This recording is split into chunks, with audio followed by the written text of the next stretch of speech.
1 മുതൽ 6 വരെ ഈ കൃത്യത്തിൽ നേരിട്ട് പങ്കെടുത്ത മുഴുവൻ പ്രതികളും കുറ്റക്കാരാണെന്ന് വിചാരണ കോടതി കണ്ടെത്തുകയും അതിലെ ഗൂഢാലോചനയ്ക്കൊപ്പം ഉണ്ട് എന്ന് പ്രോസിക്യൂഷൻ കണ്ടെത്തിയ ദിലീപിനെ 120B ഉൾപ്പെടെ ക്രിമിനൽ ഗൂഢാലോചന ഉൾപ്പെടെ ബലാത്സംഗം ഉൾപ്പെടെ മുഴുവൻ കുറ്റങ്ങളിൽ നിന്നും എറണാകുളത്തെ വിചാരണ കോടതി ഒഴിവാക്കുകയും സമ്പൂർണ്ണമായും കുറ്റവിമുക്തനാക്കപ്പെടുകയും ചെയ്തിരിക്കുകയാണ്. 9ാം പ്രതി സനിലിനെ വെറുതെ വിട്ടു. 7ാം പ്രതിക്കെതിരെയുള്ള കുറ്റം തെളിഞ്ഞില്ല. ഈ 9, 7 പ്രതികൾക്ക്, അതായത് 9, 7, 10 ഈ പ്രതികൾക്കുള്ള കാര്യത്തിൽ അവർ ക്രിമിനൽ ഗൂഢാലോചന, ബലാത്സംഗം തുടങ്ങിയ കുറ്റങ്ങൾ അവർക്ക് മേൽ ചുമത്തിയിരുന്നില്ല. അവർക്ക് മേൽ തെളിവ് നശിപ്പിക്കൽ, പ്രതികളെ ഒളിവിൽ പാർപ്പിക്കാൻ സഹായിക്കുക, ജയിലിൽ സഹായിക്കുക, ഈ 3 കുറ്റങ്ങളായിരുന്നു അവർക്കെതിരെ ഉണ്ടായിരുന്നത്. അതായത് താരതമ്യേന 5 വർഷം മുതൽ താഴോട്ട് ശിക്ഷ വിധിക്കാവുന്ന കുറ്റങ്ങളായിരുന്നു. അതിൽ നിന്ന് ആ 3 പ്രതികളെ ഒഴിവാക്കി ദിലീപിനെ സമ്പൂർണ്ണമായി കുറ്റവിമുക്തനാക്കി. ഈ കുറ്റകൃത്യത്തിൽ നേരിട്ട് പങ്കെടുത്ത 1 മുതൽ 6 വരെ പൾസർ സുനി, മാർട്ടിൻ തുടങ്ങിയ മുഴുവൻ പ്രതികളും കുറ്റക്കാരാണ്.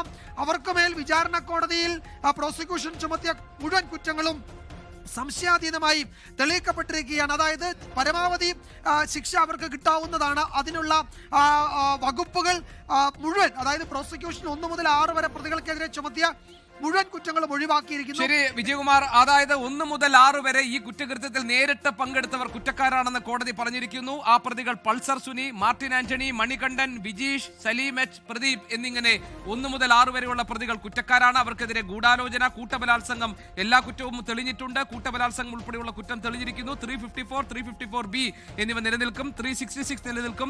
1ാം പ്രതിക്കെതിരെ 66ാം വകുപ്പ്, 67ാം വകുപ്പും നിലനിൽക്കും. അതേസമയം ഈ കേസിൽ 8ാം പ്രതി ദിലീപിനെതിരെ ഗൂഢാലോചന കുറ്റം തെളിയിക്കാൻ കോടതിക്ക് മുൻപാകെ തെളിയിക്കാൻ കഴിഞ്ഞിട്ടില്ല. ദിലീപ് അങ്ങനെ കുറ്റവിമുക്തനാക്കപ്പെട്ടിരിക്കുന്നു. ദിലീപിനെ സംബന്ധിച്ച് അങ്ങേയറ്റം ആശ്വാസം നൽകുന്ന വിധിയുണ്ടായിരിക്കുന്നു. ദിലീപിന്റെ ഭാവി ജീവിതത്തിന് സഹായകരമായ തരത്തിലുള്ള ഒരു വിധിയാണ് ഇപ്പോൾ കോടതിയിൽ നിന്നുണ്ടായിരിക്കുന്നത്.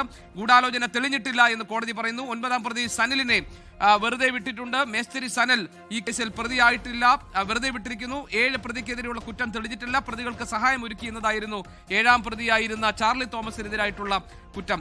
ശിക്ഷയിൽ വാദം 12ാം തീയതിയാണ്. 7, 8, 9, 15 പ്രതികൾ വെറുതെ വിട്ടിരിക്കുന്നു. ദിലീപ് 8ാം പ്രതിയാണ്. 7ാം പ്രതി ചാർലി തോമസ്, 8ാം പ്രതി ദിലീപ്, 9ാം പ്രതി മേസ്തിരി സനൽ. അതോടൊപ്പം തന്നെ ബാക്കി ഇത്തരം പ്രതികളെ വെറുതെ വിട്ടിരിക്കുന്നു എന്നതാണ് ഇപ്പോൾ വരുന്ന വിവരം. 1 മുതൽ 6 വരെ ഈ കുറ്റകൃത്യത്തിൽ നേരിട്ട് പങ്കെടുത്തവർ കുറ്റക്കാരാണ് എന്ന് കോടതി കണ്ടെത്തിയിരിക്കുന്നു. ലോകത്തെവിടെയായാലും ഏത് സമയത്തും 24 വാർത്തകളും ഓഗ്മെന്റഡ് റിയാലിറ്റി പാക്കേജുകളും എക്സ്പ്ലെയിനറുകളും വിശദമായി കാണാൻ ഞങ്ങളുടെ യൂട്യൂബ് ചാനൽ നിങ്ങൾക്ക് സബ്സ്ക്രൈബ് ചെയ്യാം.